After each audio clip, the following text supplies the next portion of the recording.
வணக்கம் மாணவர்களே, குருகுலம் நிகழ்ச்சியினூடாக உங்களை சந்திப்பதில் மிகவும் மகிழ்ச்சி அடைகின்றேன்.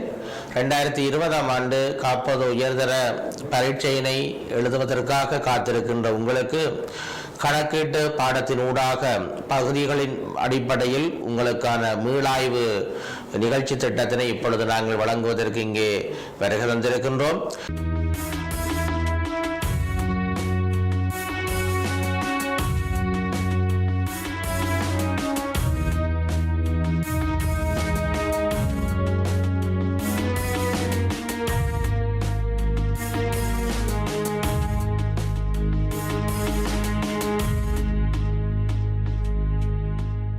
மாணவர்களே, இந்த வகையில் இன்று நாம் கணக்கீட்டு நியமங்களினுடைய சட்ட பின்னணி பற்றிய விடயங்களை பார்க்க இருக்கின்றோம்.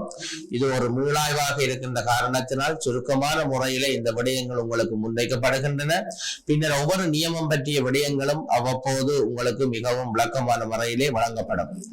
அவை நாங்கள் இப்பொழுது கணக்கீட்டு நியமங்களுடைய சட்ட பின்னணி என்பதை பற்றி பார்க்கின்ற பொழுது, இது உங்களுடைய தேர்ச்சி மட்டம் 11.1 என்ற பாடத்திட்டத்தில் இருக்கின்றது. இங்கே கொடுக்கப்பட்டிருப்பது அதாவது இந்த பாடத்துக்கான கற்றல் வெளியீடுகள். நீங்கள் இந்த அத்தியாயத்தை முழுமையாக படித்து முடித்த பின்னர் நீங்கள் என்ன செய்யக்கூடியதாக இருக்க வேண்டும். அதாவது இங்கே கொடுக்கப்பட்டிருக்கின்ற இந்த வினாக்களுக்கு உங்களால் சுயமாக விடையளிக்கக்கூடிய அளவுக்கு அறிவினை நீங்கள் பெற்றிருக்க வேண்டும் என்பதுதான் அதனுடைய பொருள். அவை இந்த அடிப்படையிலே நாங்கள் முதலாவதாக பார்க்க இருப்பது முக்கியமான பிரதான பதங்களும் எண்ணக்கருக்களும். அவை ஒரு கணக்கீட்டு நியமங்களுடைய சட்ட பின்னணி என்ற பகுதியிலே நாங்கள் பார்க்க இருக்கின்ற விடயம் இந்த மூன்றும் தான். அதாவது இது பற்றி ஒரு அறிமுகம், மற்ற இதற்கான தேவை, மற்றது சட்ட பின்னணி. இந்த மூன்று விடயங்களையும் நாங்கள் இதிலே தெரிந்து கொள்ள வேண்டிய அவசியம் இருக்கின்றது. அவை அறிமுகம் என்று வருகின்ற பொழுது இந்த பகுதியிலே நாங்கள் எதை சொல்ல போகிறோம், எதை நாங்கள் தெரிந்திருக்க வேண்டும் என்பதுதான் இங்கே முன்வைக்கப்படுகின்றது. அவை நிதி அறிக்கையிடலில் பைனான்சியல் ரிப்போர்ட்டிங் அந்த தகவல்களினுடைய தர ரீதியான பண்புகளை உயர்த்துவதற்கான சிபாரிசுகளை அல்லது வழிகாட்டல்களை வழங்குவதுதான் இந்த பகுதியினுடைய பிரதான நோக்கமாக இருக்கின்றது. அவ்வாறே நியமங்கள் தொடர்பிலே நீங்கள் கவனம் செலுத்த வேண்டிய விடயங்கள் எவை என்பது முன்வைக்கப்படுகின்றது. ஒரு மாணவன் என்ற ரீதியிலே எந்த ஒரு நியமத்தை நீங்கள் அணுகின்ற பொழுதிலும் எந்தெந்த விடயத்தை நீங்கள் தெரிந்திருக்க வேண்டும் என்பதை உங்களுக்கு சுருக்கமாக தரப்படுகின்றது. ஆகவே நீங்கள் இந்த விடயங்களில் பூரணமான அறிவை பெற்றுக் கொள்வதற்கு முயற்சிக்க வேண்டும். ஒன்று நோக்கங்கள், அதாவது அந்த நியமத்தினுடைய நோக்கங்கள் தெரிந்திருக்க வேண்டும். அதனுடைய எல்லை, விடய பரப்பு அல்லது பாட எல்லை என்று சொல்லுகிறோம். மற்றும் அதற்குள்ளே உள்ளடக்கப்பட்டிருக்கின்ற விடயங்கள், அவை பற்றி நீங்கள் நன்றாக தெரிந்திருக்க வேண்டும். இங்கே நியமம் என்று சொல்லுகின்ற பொழுது அங்கே சில முக்கியமான சொற்பதங்கள் வரும். அந்த பதங்களுக்குரிய வரவிலக்கணத்தை நியமத்தில் சொன்னவாறே நீங்கள் கொடுக்கக்கூடிய அளவுக்கு உங்களை தயார்படுத்திக் கொள்ளுதல் வேண்டும். மற்றது கணக்கீட்டு நடைமுறைகள், அந்த குறித்த நியமம் சார்ந்து நிதி அறிக்கைகளிலே என்னென்ன விடயங்கள் வெளிப்படுத்தப்பட வேண்டும், இந்த விடயங்கள் மட்டும் நீங்கள் தெரிந்து கொள்ளக்கூடியவர்களாக இருத்தல் வேண்டும். அவை அந்த அடிப்படையில் என்னுடைய நோக்கம் ஒவ்வொரு நியமமாக எடுத்து அந்தந்த நியமம் என்னத்தை சொல்லுகின்றது என்பதை உங்களுக்கு தருவதல்ல. ஒட்டுமொத்தமாக இந்த நியமங்களினுடைய பின்னணியை பற்றி ஒரு விளக்கத்தை தருவதாக இருக்கின்றது. இந்த அடிப்படையில் காப்போது உயர்தர மாணவர்கள் என்ற ரீதியிலே நீங்கள் இங்கே கொடுக்கப்பட்டிருக்கின்ற ஒவ்வொரு நியமங்களை பற்றியும் மிகவும் நன்றாக தெரிந்திருத்தல் வேண்டும். LKS 1 அதாவது நிதி கூற்றுக்களை சமர்ப்பித்தல் அல்லது முன்னிலைப்படுத்தல் என்று சொல்லுகிறோம், presentation of financial statements. LKS 2 உங்களுக்கு தரப்பட்டிருக்கிறது கையிருப்புகள். LKS 7 காசு பாட்டில் கூட்டு. 8 கணக்கீட்டு கொள்கைகள், கணக்கீட்டு மதிப்பீடுகளின் மீதான மாற்றங்களும் மற்றது வழக்களும். அதே போல LKS 10 அறிக்கையிடப்படும் காலத்துக்கு பிந்திய நிகழ்வுகள் பற்றி தெரிந்திருக்க வேண்டும். LKS 16 ஆதனம், பொறி மற்றும் உபகரணங்கள். அதே போல் SLFRS 16 அது குத்தகையை பற்றி உங்களுக்கு தெரிந்திருக்க வேண்டும். SLFRS 16, SLFRS 15 வருமானம், ரெவென்யூ என்பதை பற்றி சொல்லுகிறது.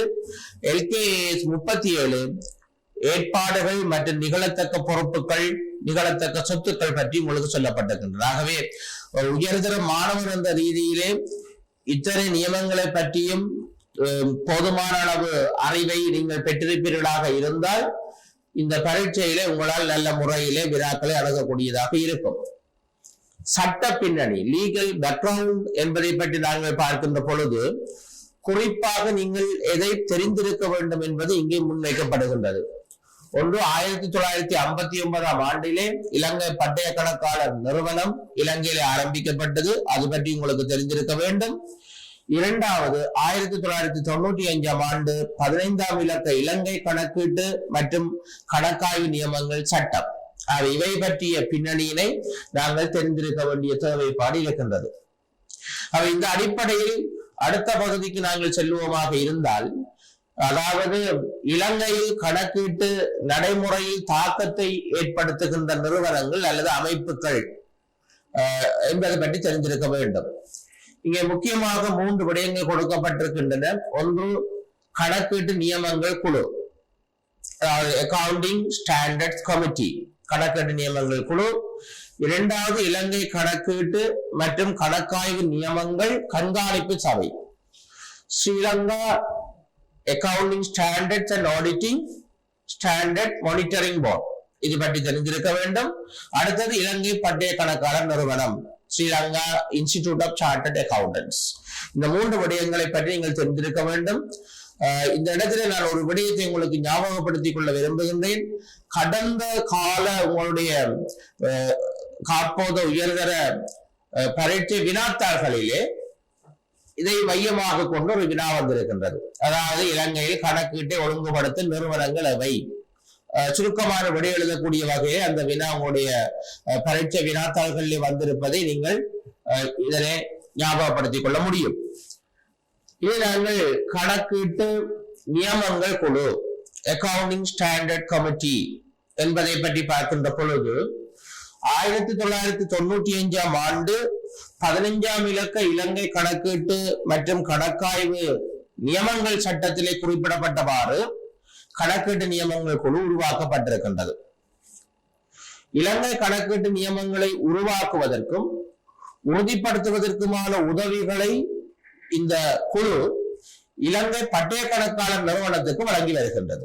ஆகவே இந்த குழுவினுடைய பிரதானமான செயற்பாடு அல்லது நோக்கம் இதுவாக இருக்கின்றது.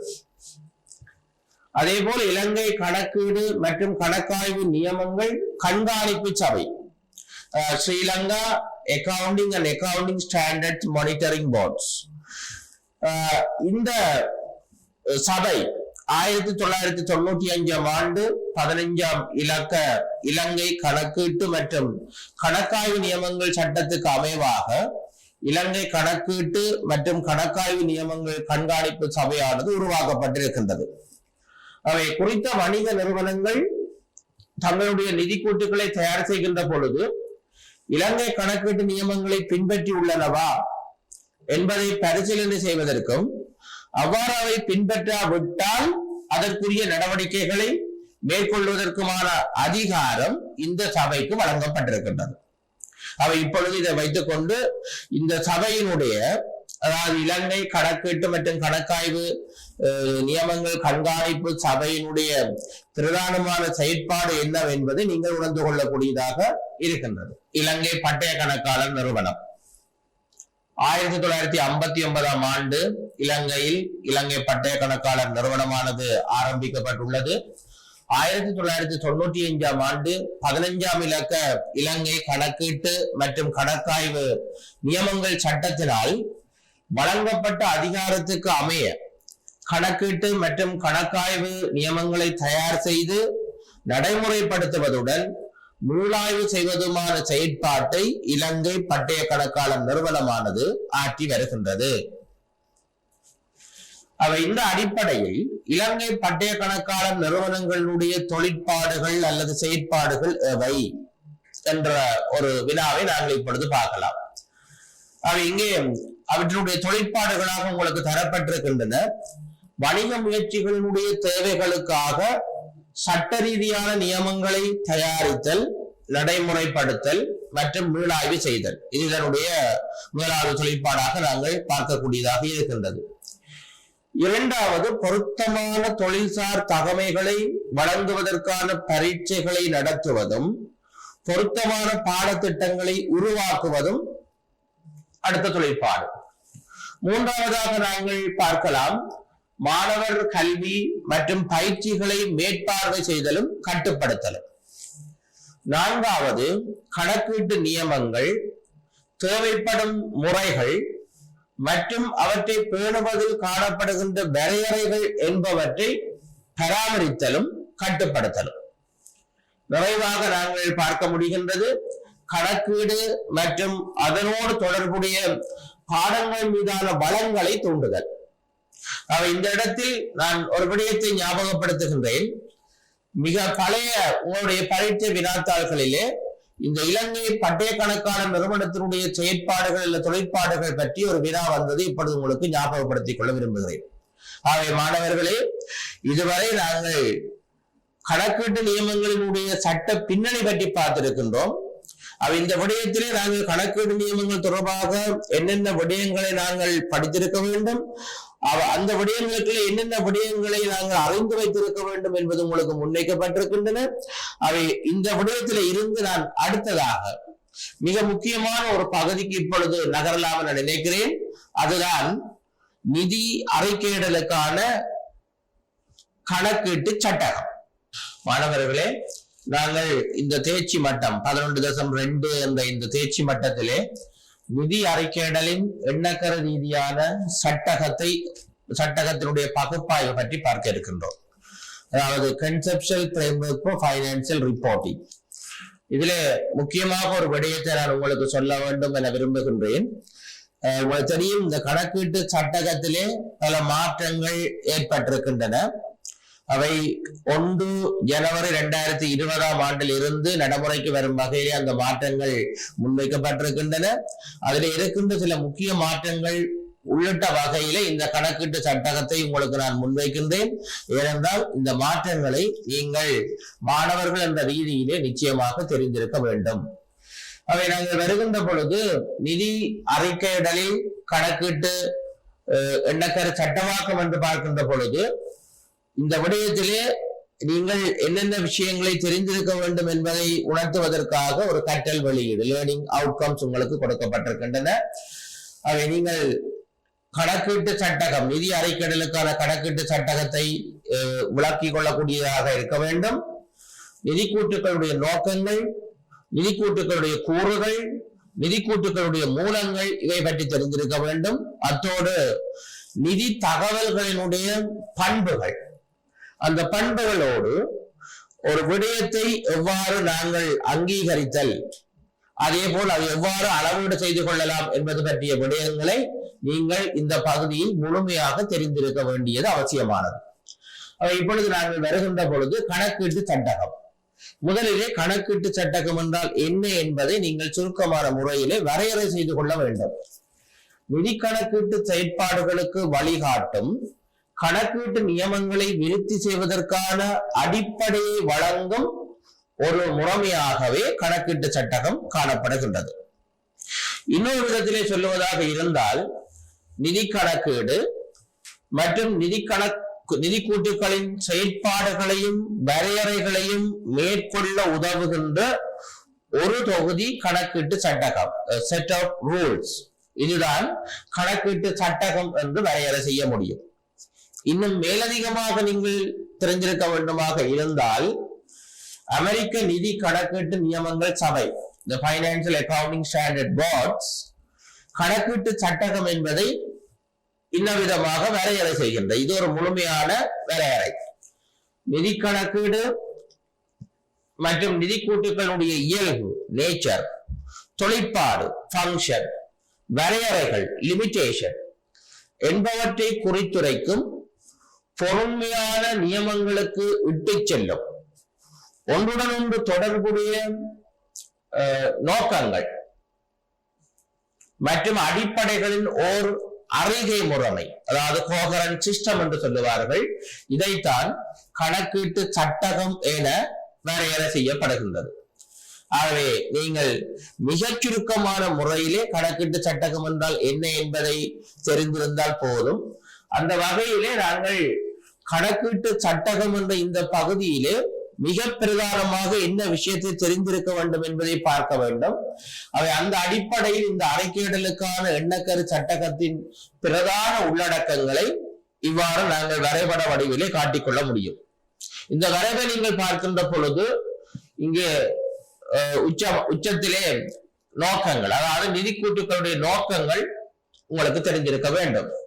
இரண்டாவது வட்டத்திலே பார்க்கின்ற பொழுது 2 விடயங்கள் அங்கே குறித்துரைக்கப்பட்டிருக்கின்றன. ஒன்று நிதி தகவல்களினுடைய தர ரீதியான பண்புகள், the qualitative characteristics of financial information. இரண்டாவது நிதி கூட்டுக்களின் மூலங்கள், elements of financial statements.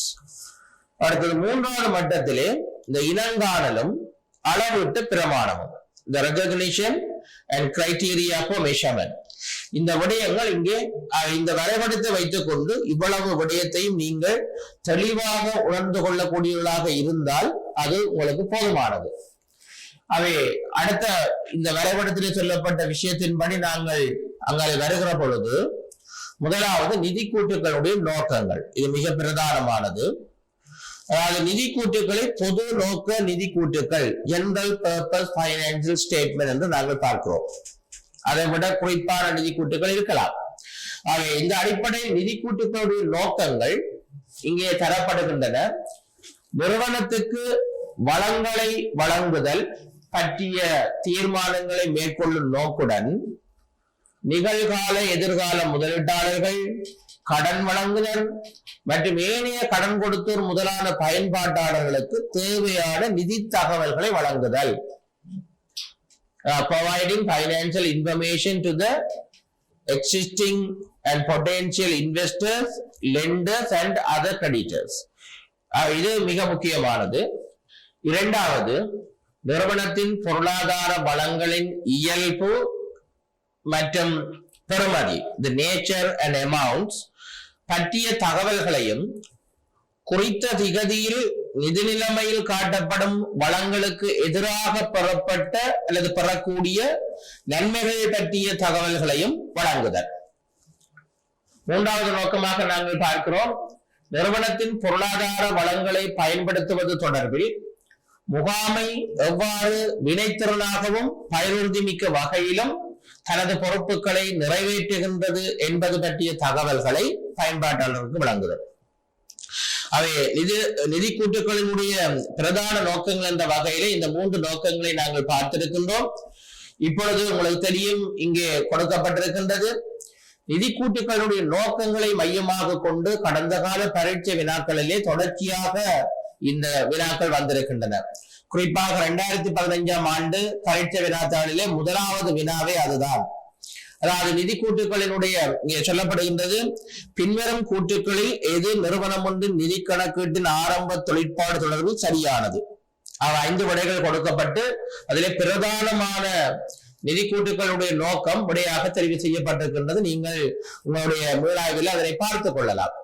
அதே போல் 2016ஆம் ஆண்டு, 17ஆம் ஆண்டு, 18, 19 இந்த பரீட்சை வினாக்களிலே இந்த நிதி கூட்டுகளுடைய நோக்கத்தை மையமாக கொண்ட வினாக்கள் உங்களுக்கு தொடர்ச்சியாக இடம்பெற்றிருக்கின்றன. அவை நீங்கள் இதனை எந்த விதத்திலும் மறக்காது தெரிந்திருத்தல் அவசியமானது. இப்பொழுது நாங்கள் முன்னர் சொல்லப்பட்ட அந்த 3 நிதி கூட்டுகளுடைய நோக்கங்களும் நிதி கூட்டுகளுடைய பொதுவான நோக்கங்கள், அதாவது பொது நோக்க நிதி கூட்டுகளுடைய நோக்கங்களாகவே முன்வைக்கப்பட்டிருக்கின்றன. இதனை விட குறிப்பான அல்லது விசேடமான நோக்கங்களையும் நாங்கள் முன்வைக்க முடியும்.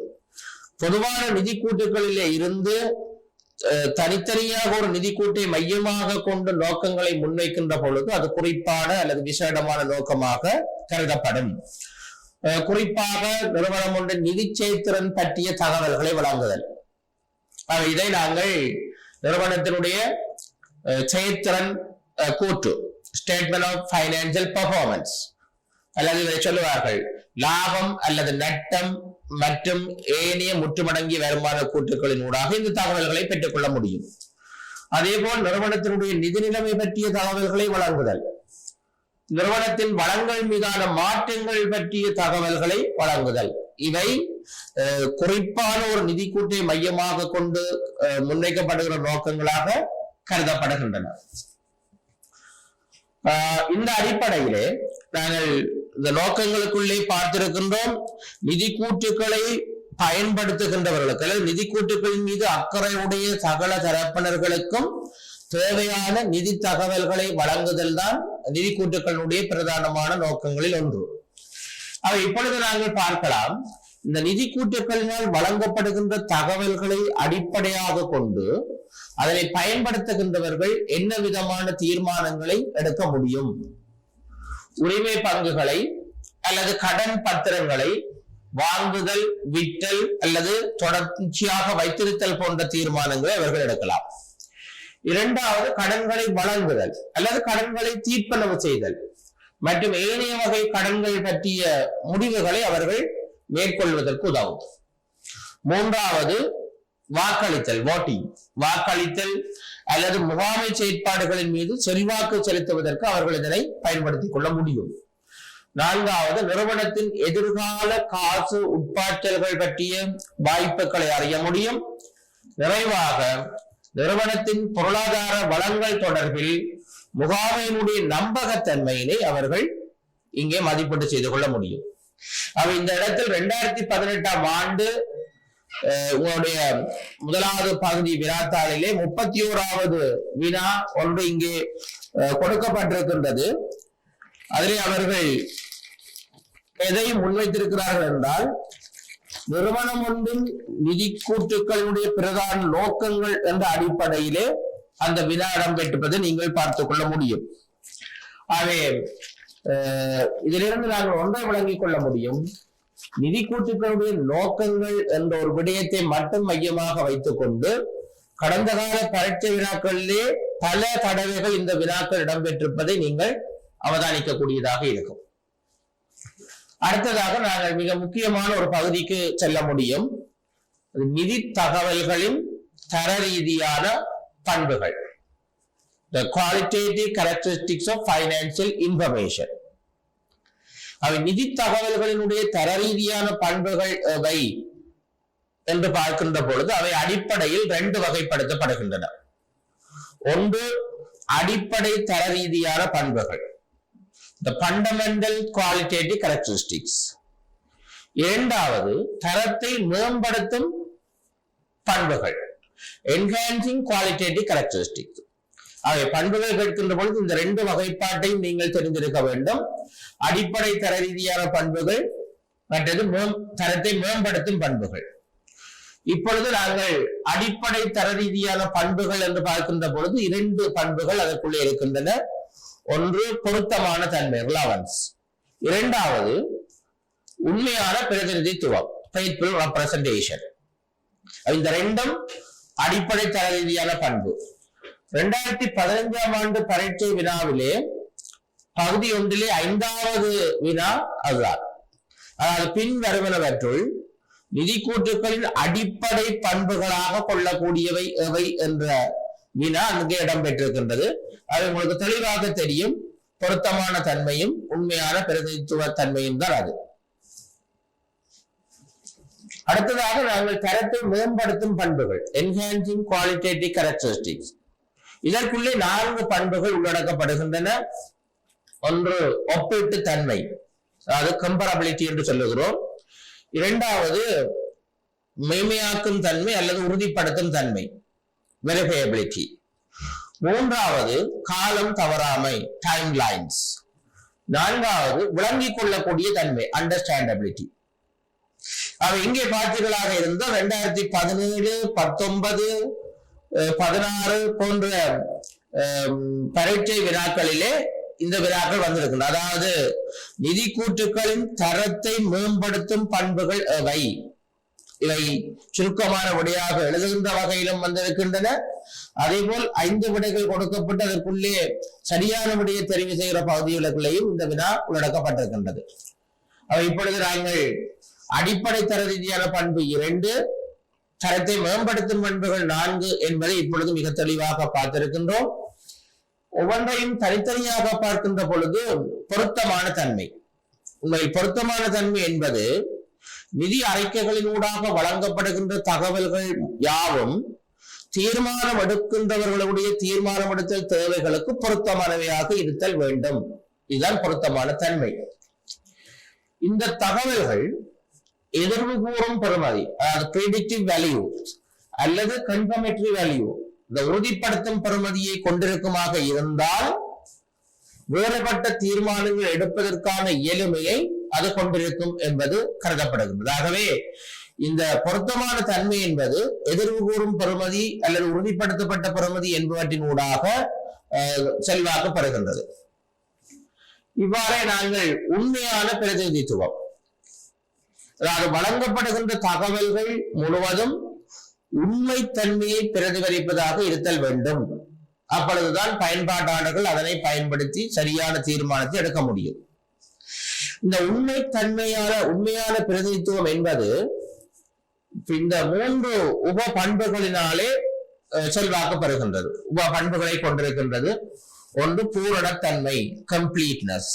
இரண்டாவது நடுநிலைத்தன்மை, நியூட்ராலிட்டி என்று சொல்லுவோம். மூன்றாவது வலுவற்ற தன்மை, ஃப்ரீ ஃப்ரம் எரர்ஸ். இவற்றுக்கு மேலாக இந்த உண்மையான பிரதிநிதித்துவமானது அளவீட்டு நிச்சயமற்ற தன்மையினுடைய மட்டம், the level of measurement uncertainty என்பதனாலே பாதிக்கப்படுகின்றது என்ற ஒரு கருத்து இங்கே முன்வைக்கப்படுகின்றது. ஒப்பீட்டுத்தன்மை என்பது ஒரு நிறுவனம் தன்னுடைய நிதி கூட்டுகளை ஒப்பீடு செய்து கொள்ளக்கூடியதாக இருத்தல் வேண்டும். அப்படி என்றால் ஒரு நிறுவனம் தன்னுடைய குறித்த ஆண்டுக்கான நிதி கூட்டுகளை முன்னைய ஆண்டுகளுடன் ஒப்பீடு செய்து கொள்வதாக இருக்கலாம், அல்லது ஒரு நிறுவனம் தன்னுடைய நிறுவனத்தை அதை ஒத்த வேறு நிறுவனங்களோடு ஒப்பீடு செய்து பார்த்துக் கொள்ளக்கூடியதாக இருக்கலாம். இந்த ஒப்பீட்டை பயன்பாட்டாளர்கள் மேற்கொள்வதன் மூலம் தங்களுக்குரிய தீர்மானத்தை மேற்கொள்வதற்கு உதவுகின்றது. மெய்மையாக்கும் தன்மை என்பது வழங்கப்பட்டிருக்கின்ற தகவல்கள் முழுவதும் உண்மைத்தன்மையை கொண்டிருக்கின்றனவா என்பதை நாங்கள் உறுதிப்படுத்தக்கூடியதாக இருக்கும். இதைத்தான் நாங்கள் மெய்மையாக்கும் தன்மை என்று சொல்லுகிறோம். அதே போல் டைம் லைன்ஸ், காலம் தவறாமை என்பது நிதி கூற்றுக்கள் முழுமையாக தயார் செய்யப்பட்டு உரிய காலத்தில் சமர்ப்பிக்கப்படுதல் வேண்டும், அறிக்கையிடப்படுதல் வேண்டும் என்பதுதான் காலம் தவறாமை என்பது குறிக்கப்படுகின்றது. உரிய காலத்தில் அவை அறிக்கைப்படுத்தப்பட்டால் அதிலிருந்தான தகவல்களை தேவையானவர்கள் பெற்றுக்கொண்டு தங்களுக்குரிய தீர்மானத்தை மேற்கொள்ள முடியும். அதே போல் விளங்கிக் கொள்ளும் தன்மை, அண்டர்ஸ்டாண்டபிலிட்டி. இது எதை குறிக்கின்றது என்றால் வழங்கப்படுகின்ற தகவல்கள் முழுவதும் அந்த தகவல்களை பயன்படுத்துகின்ற அனைத்து தரப்பினராலும் இலகுவாக விளங்கிக் கொள்ளக்கூடியதாக இருத்தல் வேண்டும் என்பதை சொல்லப்படுகின்றது. ஆகவே இந்த 4 பண்புகளும், தரத்தை மேம்படுத்துகின்ற இந்த 4 பண்புகளும் அடிப்படை தர பண்புகளுக்கு வலு சேர்ப்பதாக இருக்கின்ற காரணத்தினால் இவை தரத்தை மேம்படுத்தும் பண்புகள் என கருதப்படுகின்றன. மாணவர்களே, இதுவரை நாங்கள் நிதி தகவல்களினுடைய தர ரீதியான பண்புகளை பற்றி பார்த்தோம். அவை அடுத்த ஒரு பிரதானமான பகுதிக்கு நாங்கள் இப்பொழுது வர முடியும். நிதி கூட்டுகளினுடைய மூலங்கள், எலிமெண்ட்ஸ் ஆஃப் ஃபைனான்சியல் ஸ்டேட்மெண்ட்ஸ். இங்கே நீங்கள் தெளிவாக ஒரு விடயத்தை தெரிந்து கொள்ள வேண்டும்.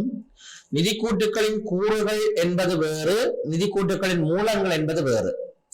கூறுகள், components of financial statements, அது செயற்திறன் நிதி கூட்டு, அதாவது ஸ்டேட்மெண்ட் ஆஃப் ஃபைனான்சியல் பெர்ஃபார்மன்ஸ். இது லாபம் அல்லது நட்டம் மற்றும் ஏனைய முற்றுமடங்கிய வருமான கூட்டு என்று அழைக்கப்படுகின்றது. இரண்டாவது நிதி நிலைமை கூட்டு, ஸ்டேட்மெண்ட் ஆஃப் ஃபைனான்சியல் பொசிஷன். உரிமையாண்மை மாற்றல் கூட்டு, சேஞ்சஸ் இன் ஈக்விட்டி. காசு பாற்றல் கூட்டு, கேஷ் ஃப்ளோ ஸ்டேட்மெண்ட்ஸ். மற்றது குறிப்புகள், நோட்ஸ். இவைதான் நிதி கூட்டுகளினுடைய கூறுகள். அவை கூறுகள் என்பது வேறு, மூலங்கள் என்பது வேறு என்பதை தெளிவாக நாங்கள் தெரிந்திருக்க வேண்டும். இப்பொழுது நாங்கள் நிதி கூட்டுகளுடைய மூலங்கள் பற்றி பார்க்க இருக்கின்றோம். நிதி கூட்டுகளுடைய மூலங்களாக நாங்கள் 5 மூலங்களை அடையாளம் காண முடியும். ஒன்று சொத்து, அசெட். இரண்டாவது பொறுப்பு, லைபிலிட்டி. மூன்றாவது உரிமையாண்மை, ஈக்விட்டி. நான்காவது வருமானம், இன்கம். அடுத்தது செலவுகள், எக்ஸ்பென்சஸ். இங்கே சொத்து, பொறுப்பு, உரிமையாண்மை என்பது நிதி நிலைமை கூட்டை மையமாக கொண்ட மூலங்களாகவும், வருமானம், செலவுகள் என்பன லாபம் அல்லது நட்டம் மற்றும் ஏனைய முற்றுமடங்கிய வருமான கூட்டு அல்லது நிதி சேத்திரன் கூட்டினுடைய மூலங்களாகவும் நாங்கள் அடையாளம் காண முடியும். ஆகவே நிதி கூட்டுகளுடைய மூலங்கள் எவை என்று கேட்கின்ற பொழுது இந்த 5ஐயும் நீங்கள் முன்வைக்கக்கூடியதாக இருக்க வேண்டும். 2017ஆம் ஆண்டு பரீட்சை வினாத்தாளிலே பகுதி 1 31வது வினா நிதி கூட்டுகளுடைய மூலங்களை பற்றி உங்களிடம் கேட்கப்பட்டிருக்கின்றது. இந்த அடிப்படையில் நாங்கள் இந்த ஒவ்வொரு மூலங்களையும் வரையறை செய்ய வேண்டிய தேவைப்பாடு இருக்கின்றது. இந்த இடத்திலேதான் நான் ஒரு விடயத்தை மிக அழுத்தி சொல்ல விரும்புகின்றேன். நிதி அறிக்கைகளுக்கான எண்ணக்கருவாக்க சட்டகத்திலே பல மாற்றங்கள் கொண்டு வரப்பட்டன. அந்த மாற்றம் 1 ஜனவரி 2020 இருந்து நடைமுறைக்கு வருகின்றது. இருந்தாலும் மாணவர்களாகி நீங்கள் அந்த மாற்றங்களை அனுசரித்து செல்ல வேண்டிய தேவைப்பாடு இருக்கின்றது. ஆகவே இந்த மாற்றத்துக்கு முன்னர் இவை எவ்வாறு வரையறை செய்யப்பட்டிருக்கின்றன, அவை மாற்றத்தின்படியான வரைவிலக்கணம் என்ன என்பது இங்கே உங்களுக்கு தரப்படுகின்றன. அவை மாற்றத்துக்கு முன்னர் நீங்கள் பார்த்தால் கடந்த கால நிகழ்வுகளினால் ஏற்பட்ட எதிர்கால பொருளாதார நன்மைகளை தரக்கூடிய நிறுவனத்தின் தற்கால வளம், இதுதான் அங்கே கொடுக்க பொருளாதார வளம். ஆனால் இந்த வரைவிலக்கணம் இந்த சட்டகத்தினுடைய மாற்றத்தினூடாக ரிவைஸ் பண்ணப்பட்டிருக்கின்றது. அதை உங்களுக்கு நான் இங்கு அழுத்தமாக சொல்லிக்கொள்ள விரும்புகின்றேன். கடந்த கால நிகழ்வுகளால் ஏற்பட்ட நிறுவனத்தின் கட்டுப்பாட்டில் உள்ள தற்கால பொருளாதார வளம் தான் சொத்து எனப்படுகின்றது. அதாவது கடந்த கால நிகழ்வுகளினால் ஏற்பட்ட நிறுவனத்தின் கட்டுப்பாட்டில் உள்ள தற்கால பொருளாதார வளம், நீங்கள் மிக அவதானமாக பார்க்க வேண்டும். இந்த வரவிலக்கணத்தில் இந்த எதிர்கால பொருளாதார வளம், பொருளாதார நன்மை என்பது இப்பொழுது அகற்றப்பட்டிருக்கின்றது. அதுக்குரிய காரணமும் சொல்லப்பட்டிருக்கின்றது என்னவென்றால், இந்த எதிர்கால பொருளாதார நன்மை என்பது உங்களுக்கு நிச்சயமற்றதாக இருக்கலாம். அதோட பொருளாதார நன்மை என்பது அங்கீகரிக்கின்ற தீர்மானங்களிலும் சொத்தின் அளவீட்டிலும் தாக்கத்தை ஏற்படுத்துவதற்கு சில வேளைகளில் குறைந்தளவு சாத்தியத்தன்மை இருக்கலாம். இன்ன காரணங்களினால் அந்த எதிர்கால பொருளாதார நன்மை என்பது இந்த வரவிலக்கணத்தில இருந்து எடுக்கப்பட்டிருக்கின்றது. ஆகவே இந்த வரவிலக்கணத்தை நீங்கள் மிக தெளிவாக தெரிந்திருத்தல் முக்கியமானது. இப்பொழுது நாங்கள் பொருளாதார வளம் அண்ட் எக்கனாமிக் ரிசோர்ஸ் என்பதற்குரிய வரவிலக்கணத்தை பார்க்கலாம். சட்டகத்திலே மாற்றம் வருவதற்கு முன்னர் இதற்கு தனியான வரவிலக்கணம் கொடுக்கப்படவில்லை. ஆனால் இப்பொழுது இதற்கு தனியான ஒரு வரையறை கொடுக்கப்பட்டிருக்கின்றது, நீங்கள் தெரிந்திருக்க வேண்டும்.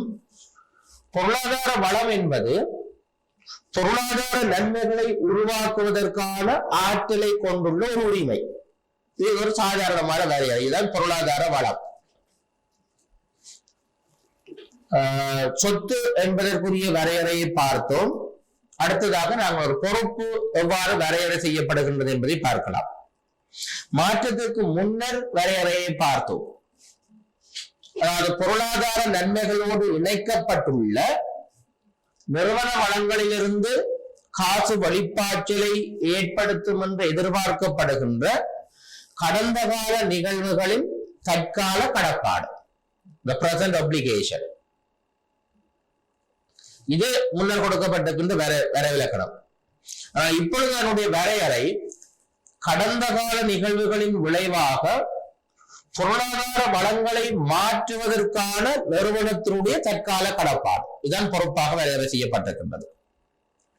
இங்கும் எதிர்கால காசு வழிபாய்ச்சலை ஏற்படுத்தக்கூடிய அந்த பிரயோகம் நீக்கப்பட்டிருக்கின்றது. இதோட மிக சுருக்கமான வரையறை சட்டகத்தினூடாக உங்களுக்கு கொடுக்கப்பட்டிருக்கின்றது. இப்பொழுது நீங்கள் பார்த்தீர்களாக இருந்தால் 2015ஆம் ஆண்டு உங்களுடைய பரீட்சை வினாவிலே பகுதி 1 38வது வினா ஒன்று இருக்கின்றது.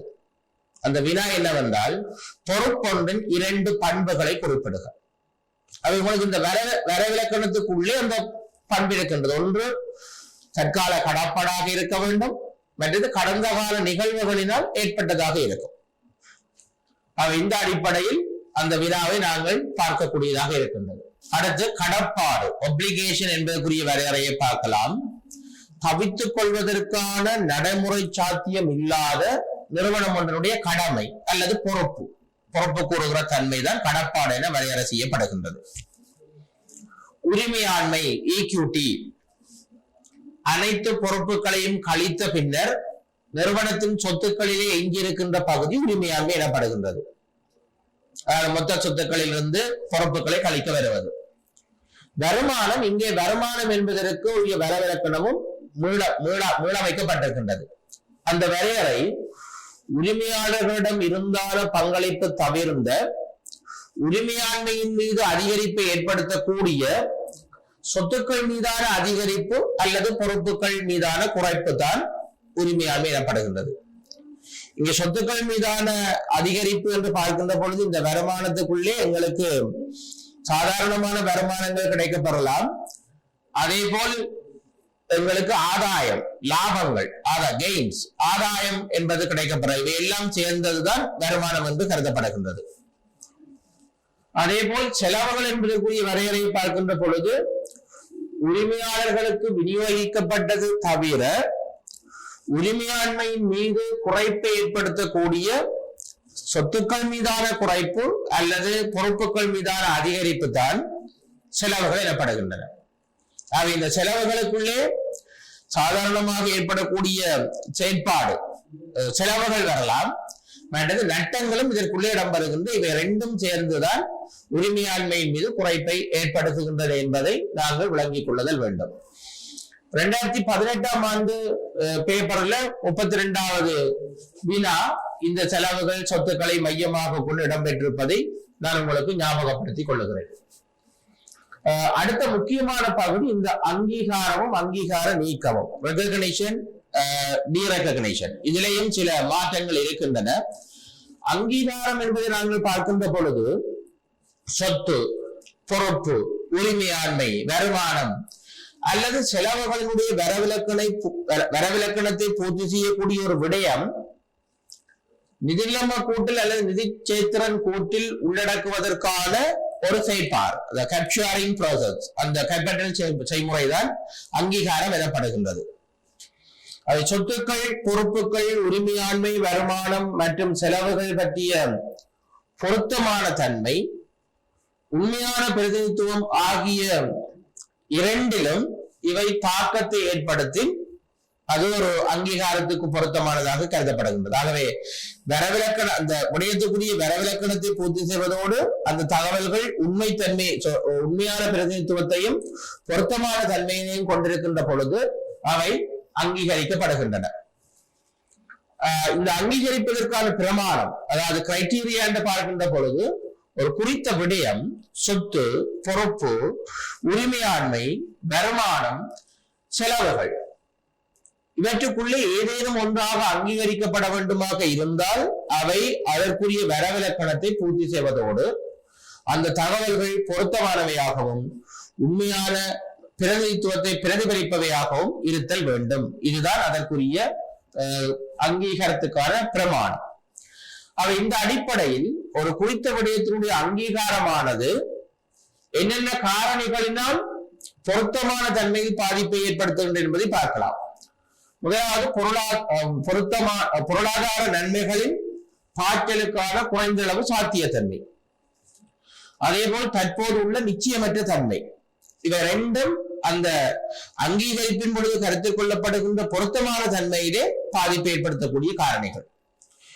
இதே போன்று ஒரு குறித்த விடயத்தினுடைய அங்கீகாரம் அதன் உண்மையான பிரதிநிதித்துவத்தின் மீது தாக்கத்தை ஏற்படுத்தலாம். அந்த தாக்கத்தை ஏற்படுத்தக்கூடிய காரணிகளாக இங்கே 3 காரணிகள்.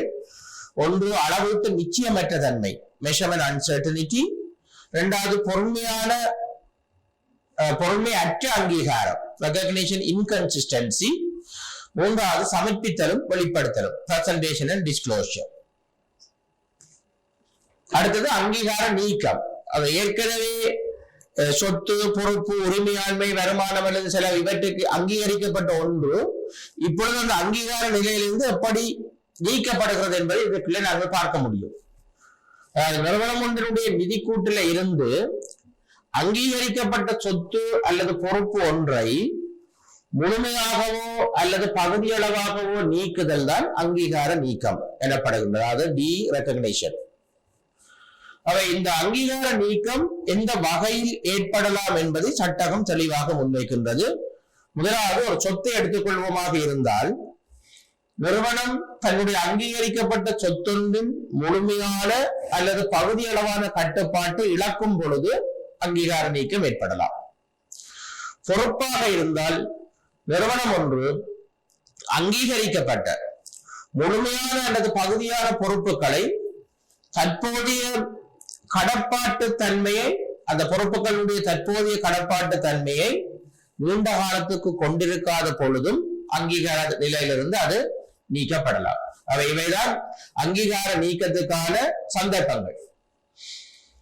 இந்த அங்கீகார நீக்கத்தினுடைய தோற்றமானது பின்வரும் இரண்டினதும் உண்மையான பிரதிநிதித்துவத்தை பிரதிபலிப்பதாக இருக்கும். ஒன்று, நடவடிக்கைக்கு பின்னர் ஏற்கனவே உள்ள ஏதேனும் சொத்துக்கள் அல்லது பொறுப்புகள் அங்கீகார நீக்கத்தை நோக்கி செல்லுதல். இரண்டாவது, கொடுக்கல் வாங்கல்களின் விளைவாக நிறுவனத்தினுடைய சொத்துக்கள் அல்லது பொறுப்புகளின் மீதான மாற்றம் இவை ஏற்படுகின்ற பொழுது அங்கீகார நீக்கம் என்பது எங்களுக்கு சாத்தியமானதாக இருக்கும். இனி இந்த அங்கீகாரம் அடையாளம் காணப்படுகின்ற ஒரு விடயத்தை எப்படி நாங்கள் அளவீடு செய்வது என்பதை பார்க்கின்றோம். அதுதான் அளவீடு. அங்கீகரிக்கப்பட்ட விடயம் ஒன்றினுடைய நிதி பெறுமதியை தீர்மானித்தல் தான் அளவீடு என்று கருதப்படுகின்றது. இப்பொழுது அளவீடு என்பதற்குரிய வரவிலக்கணத்தை பார்த்தோம். அதாவது அங்கீகரிக்கப்பட்ட விடயம் ஒன்றின் நிதி பெறுமதியை தீர்மானித்தல் தான் அளவீடு எனப்படுகின்றது. ஏனென்றால் சொத்து, பொறுப்பு, உரிமையாண்மை, வருமானம் அல்லது செலவு இவற்றுள் ஏதேனும் ஒன்றாக நாங்கள் அதை அடையாளம் கண்டால் நிதி கூட்டுகளுக்குள்ளே அவற்றை கொண்டு போய் பதிவு செய்வதாக இருந்தால் அதனுடைய பெறுமதி எங்களுக்கு தேவை. அந்த பெறுமதியை நிர்ணயிக்கின்ற ஒரு நிலப்பாட்டை தான் நாங்கள் அளவீடு மெஷர்மென்ட் என்று பார்க்கின்றோம். இந்த அளவீடு என்று பார்க்கின்ற பொழுது இந்த ரெண்டு வழிகளிலே அவருடைய பெறுமதி அளவீடு செய்யப்படலாம் என்பதை சட்டகம் எங்களுக்கு முன்வைக்கின்றது. ஒன்று, வரலாற்றுக்குரிய அடிப்படை, அதாவது ஹிஸ்டாரிக்கல் காஸ்ட் பேஸ். இரண்டாவது, நடைமுறை பெறுமதி அடிப்படை, the current value basis. அவை சட்டகத்தின்படி அளவீட்டுக்கான அடிப்படைகள் பிரதானமாக ரெண்டு வகைப்படுத்தப்படுகின்றன, இரண்டாக காணப்படுகின்றன. ஒன்று வரலாற்றுக்கிரிய அடிப்படை, இரண்டாவது நடைமுறை பெறுமதி அடிப்படை. இப்பொழுது நாங்கள் வரலாற்றுக்கிரியம் என்றால் என்ன என்பதை பார்க்கலாம். அதாவது ஹிஸ்டாரிக்கல் காஸ்ட். சாதாரணமாக நாங்கள் செய்கின்ற நிதி கணக்கீடு எல்லாமே நாங்கள் வரலாற்று கிரியத்திலே தான் செய்கின்றோம். அதை சாதாரணமாக கிரியம் என்று சொல்லுகிறோம். வரலாற்று கிரியம். வரலாற்று கிரியம் என்பது ஒரு கொடுக்கல் வாங்கல் அல்லது நிகழ்வு, the transactions or events. ஒரு கொடுக்கல் வாங்கல் அல்லது நிகழ்வு ஒன்று ஏற்பட்ட பொழுது அதனுடைய விலை ஒன்று நிர்ணயிக்கப்பட்டிருக்கும். அந்த கொடுக்கல் வாங்கல் அல்லது நிகழ்வு ஏற்பட்ட பொழுது நிர்ணயிக்கப்பட்ட விலை எதுவோ அந்த விலைதான் வரலாற்று கிரயம் பெறுமதி என்று சொல்லப்படுகின்றது. அவை தொடர்ச்சியாக நாங்கள் எவ்வப்பொழுது கணக்கீடு செய்தாலும் அந்த பெறுமதியிலே தான் அந்த விடயத்தை நாங்கள் கையாளுவோம். அவை இந்த அடிப்படையிலே பார்க்கின்ற பொழுது சொத்தொன்றினுடைய வரலாற்று கிரயம் அந்த சொத்து பெறுமதி இழக்கின்ற பொழுது குறைக்கப்படலாம். உங்களுக்கு தெரியும், இம்பேர்மென்ட் என்று சொல்லுகிறோம் அல்லது பரிமாண தேய்வு. சொத்து பயன்படுத்தப்பட்டு கொண்டு செல்லுகின்ற பொழுது அல்லது கால ஓட்டத்திலே அதனுடைய பெறுமதி ஏதாவது இழப்பு ஏற்படுகின்ற பொழுது இந்த வரலாற்று கிரயத்தினுடைய பெறுமதி குறைக்கப்படலாம். அதே போல் இவை ஒரு பொறுப்புள்ளவையாக சுமை உள்ளவையாக மாறுகின்ற பொழுது பொறுப்பொன்றினுடைய பெறுமதி அதிகரிக்கப்படலாம். குறிப்பாக நாங்கள் ஒரு குறித்த தொகையினை கடனாக பெற்றுக் கொள்வோமாக இருந்தால் காலம் செல்லுகின்ற பொழுது அந்த கடனுக்குரிய வட்டியையும் நாங்கள் சேர்த்து செலுத்த வேண்டியிருக்கின்ற பொழுது அதனுடைய பெறுமதி எங்களுக்கு அதிகரித்து செல்லுகின்றது. இந்த அடிப்படையில் அவர்களுடைய பெறுமதி அதிகரித்து செல்ல முடியும். அடுத்தது நாங்கள் நடைமுறை பெறுமதி, கரண்ட் வேல்யூ என்பதை பற்றி பார்ப்போம். நடைமுறை பெறுமதி என்பது எந்த திகதியில் குறித்தோர் விடயத்தை நாங்கள் அளவீடு செய்கிறோமோ அந்த திகதியில் பிரதிபலிக்கப்படுகின்ற பெறுமதி என்னவோ அதுதான் நடைமுறை பெறுமதி. உதாரணமாக 10 வருஷத்துக்கு முன்னர் நாங்கள் ஒரு சொத்தை நடைமுறை எல்லா சொத்தை வாங்கி இருக்கலாம். இப்பொழுது நாங்கள் 2020ஆம் ஆண்டிலே கணக்கு வைக்கின்ற பொழுது இப்பொழுது அதனுடைய பெறுமதி என்ன விதமாக இருக்குமோ அதே பெறுமதியில் நாங்கள் அதனை பதிவு செய்வோமாக இருந்தால் அந்த பெறுமதி தான் நடைமுறை பெறுமதி. அதாவது அளவீடு செய்யப்படுகின்ற திகதியில் பிரதிபலிக்கப்படுகின்ற பெறுமதி நடைமுறை பெறுமதி. இந்த அடிப்படையிலே இந்த பெறுமதி, அதாவது நடைமுறை பெறுமதி அளவீட்டு அடிப்படையானது பின்வரும் பெறுமதிகளை உள்ளடக்கியதாக இருக்கலாம். அதை நாங்கள் ஏற்கனவே இந்த அளவீட்டு அடிப்படை இரண்டாக பிரித்தோம். ஒன்று வரலாற்றுக்குரிய அடிப்படை, மற்றது நடைமுறை பெறுமதி அடிப்படை. இப்பொழுது இந்த நடைமுறை பெறுமதி அடிப்படைக்குள்ளே இந்த 3 விதமான பெறுமதிகளை நாங்கள் பார்க்க முடியும் என்பதை சட்டகம் மிக தெளிவாக எங்களுக்கு முன்வைத்திருக்கின்றது. ஒன்று நியாயமான பெறுமதி, the fair value என்று சொல்லுகிறோம். இரண்டாவது பயன்பாட்டில் உள்ள பெறுமதி அல்லது பூர்த்தி செய்யும் பெறுமதி, the value in use அல்லது fulfillment value. மூன்றாவது நடைமுறை செலவு, current cost.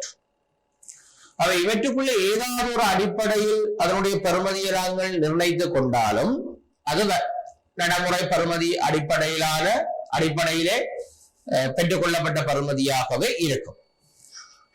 இப்பொழுது நாங்கள் நியாயமான பெறுமதி என்றால் என்ன என்பதை பார்க்கலாம். அதாவது அளவீடு செய்யப்படுகிற திகதியில் ஒரு பெறுமதியை தீர்மானிக்கிற அந்த திகதியில் சந்தையில் கிடைக்கக்கூடிய விலைதான் நியாயமான பெறுமதி, fair value. அவை எந்த திகதியில் நாங்கள் ஒரு விடயத்தை அளவீடு செய்கிறோமோ அந்த திகதியில் அந்த விடயம் சந்தையில் என்ன விலையிலே கிடைக்கக்கூடியதாக இருக்கிறதோ அதுதான் நியாயமான பெறுமதி, அதாவது சந்தை பெறுமதி, சந்தையில் கிடைக்கக்கூடிய பெறுமதி. இந்த சந்தை பெறுமதியானது காலம் மற்றும் எதிர்கால காத்துப்பாற்றல்களின் நிச்சயமற்ற தன்மை, காலம் டைம்ஸ், மற்றது எதிர்கால காத்துப்பாற்றல்களின் நிச்சயமற்ற தன்மை, the uncertainty of future cash flows. இந்த 2 விடயங்களினாலும் சந்தையில் உள்ளவர்களுக்கு தற்கால எதிர்பார்க்கையினை பிரதிபலிக்கும்.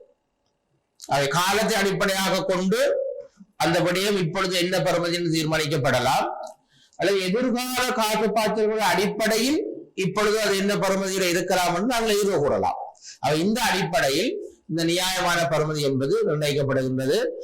மாணவர்களே, நீங்கள் நியாயமான பெறுமதி என்பது குறித்த திகதியில் சந்தையில் கிடைக்கக்கூடிய பெறுமதிதான் என்பதை நீங்கள் தெரிந்திருந்தாலே போதும். அடுத்தது பயன்பாட்டில் உள்ள பெறுமதி, வேல்யூ இன் யூஸ் அல்லது பூர்த்தி செய்யும் பெறுமதி, ஃபுல்ஃபில்மென்ட் வேல்யூ என்று சொல்லுகிறோம். இதை எதை குறிக்கிறது என்று சொன்னால் ஒரு விடயத்தினுடைய தொகை அல்லது பெறுமதி, மற்றது காலம் மற்றும் எதிர்கால காத்துப்பாற்றல்களின் நிச்சயமற்ற தன்மை பற்றிய நிறுவனத்தின் தற்போதைய எதிர்பார்ப்பை பிரதிபலிக்கும் பெறுமதியை குறிக்கும். குறிப்பாக உங்களுக்கு தெரியும், ஒரு குறித்த விடயம் எவ்வளவு காலத்துக்குள்ளே கிடைக்கக்கூடியதாக இருக்கும் என்றால் அதை பொறுத்து அதனுடைய பெறுமதி தீர்மானிக்கப்படும். அல்லது சொத்தொன்று நீண்ட கால பயன்பாட்டை கொண்டதாக இருந்தால் அதனுடைய பெறுமதி வேறுபட்டதாக இருக்கலாம். அதே போல எதிர்கால காத்துப்பாற்றல்களின் நிச்சயமற்ற தன்மை, அந்த நிச்சயமற்ற தன்மை என்பது குறைவாக இருக்கின்ற பொழுது அதனுடைய பெறுமதியை கூடவாகவும், நிச்சயமற்ற தன்மை உயர்வாக இருக்கின்ற பொழுது அதனுடைய பெறுமதி குறைவாகவும் நிர்ணயிக்கப்படுவதற்கு வாய்ப்பு இருக்கின்றது. அதனாலேதான் தொகை, காலம் மற்றும் எதிர்கால காத்துப்பாற்றல்களின் நிச்சயமற்ற தன்மை பற்றிய நிறுவனத்தின் தற்போதைய எதிர்பார்ப்பினை பிரதிபலிக்கின்ற பெறுமதிதான் பயன்பாட்டில் உள்ள பெறுமதி. அதாவது இந்த விடயங்களை மையமாக கொண்டு இப்பொழுது குறித்த திகதியில் நாங்கள் என்ன பெறுமதியை நிர்ணயிக்கிறோமோ அது பயன்பாட்டில் உள்ள பெறுமதி அல்லது பூர்த்தி செய்யும் பெறுமதி என்று கருதப்படும். இங்கே பயன்பாட்டில் உள்ள பெறுமதி என்பது விசேடமாக சொத்துக்களுக்கும், பூர்த்தி செய்யும் பெறுமதி என்பது குறிப்பாக பொறுப்புகளுக்கும் பொருத்தமான ஒரு பெறுமதி முறையாக இருக்கலாம். அடுத்ததாக நடைமுறை கிரயம், the current cost என்பதை பார்க்கின்றோம். அவை நடைமுறை பெறுமதி என்பதற்குள்ளே இருக்கின்ற ஒரு பகுதிதான் நடைமுறை கிரயம். அது நடைமுறை பெறுமதி, நடைமுறை கிரயம் ரெண்டும் வேறுபட்டது என்பது நீங்கள் தெளிவாக தெரிந்திருத்தல் அவசியமானது. நடைமுறை கிரயம் என்பது ஒரே மாதிரியான சொத்தை, அதாவது ஒத்த சொத்து ஒன்றை கொள்ளளவு செய்வதற்காக கொடுக்கப்படுகின்ற அல்லது ஒத்த பொறுப்பொன்றை நாங்கள் ஏற்படுத்திக் கொள்வதற்காக பெற்றுக் எடுப்பதற்காக பெறப்படுகின்ற தற்போதைய பெறுமதியை பிரதிபலிக்கும்.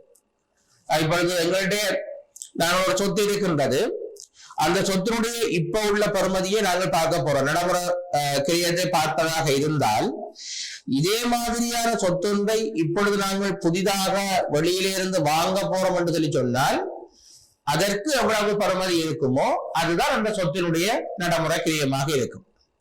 அல்லது ஏற்கனவே இருக்கிற ஒரு பொறுப்பு, இப்ப அதே மாதிரியான ஒரு பொறுப்பை நாங்கள் ஒரு கடனை பெற்றுக்கொள்ள போகிறோம் என்று சொல்லி சொன்னால் அந்த கடனுக்குரிய பெறுமதி என்ன, அதை மதிப்பீடு செய்யக்கூடிய அந்த பெறுமதி தான் இப்போ உள்ள பெறுமதியாக இருக்கும். அவைதான் நடைமுறை கிரியம். மாணவர்களே, இதுவரை அளவீட்டுக்கான அடிப்படையை பற்றி பார்த்தோம்.